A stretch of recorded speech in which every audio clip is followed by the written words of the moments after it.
Sorry அந்த 1வது episode 2வது எபிசோடுக்கும். ஸோ அந்த அந்த சூப்புக்குள்ள ஐட்டம் இதுதான். ஒரு இதில் வந்து பம்கின்னு சொரக்காய் அந்த பீட்ரூட்டு, இதில் வந்து இது. ஆனால் வெங்காயத்தை வைக்க மறந்துட்டேன், அதை வச்சிருங்க. இங்கே வெட்டி எல்லாத்தையும் வச்சு பூண்டு மிளகா, தயவுசெய்து மிளகா போட்டுறாதீங்க. போடுறதா இருந்தால் 1 இல்லை அரை மிளகா போடுங்க. நான் செஞ்ச சூப்பில் வந்து மிளகா கொஞ்சம் காரமாயிருச்சு. மற்றபடி சூப்பு நல்லா அருமையாக இருந்துச்சு. நல்லா அந்த மஷ்ரூம் சூப் மாரி கொஞ்சம் க்ரீமியாக இருந்துச்சு. நல்லா இருந்துச்சு. சாப்பிட்டு நல்லா ரிவ்யூ கொடுத்தாங்க. என்ன இதை நம்ம அங்கே செய்ய முடியாமல் போச்சு அப்படி இப்படின்னு செஞ்சிட்டேன். செஞ்சு உங்களுக்கு ரிவ்யூ கொடுக்குறேன்.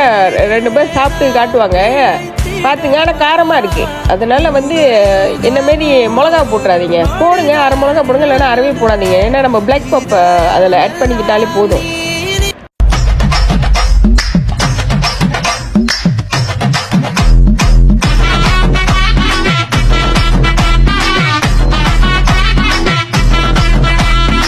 டேய், நான் தான் வயசானவ, வேற வழி இல்லாமல் குடிக்கிறேன். நீ ஏன் வந்த? இதை வச்சு 2 நாள் நம்ம சாவடிச்சது தான் மிச்சம்.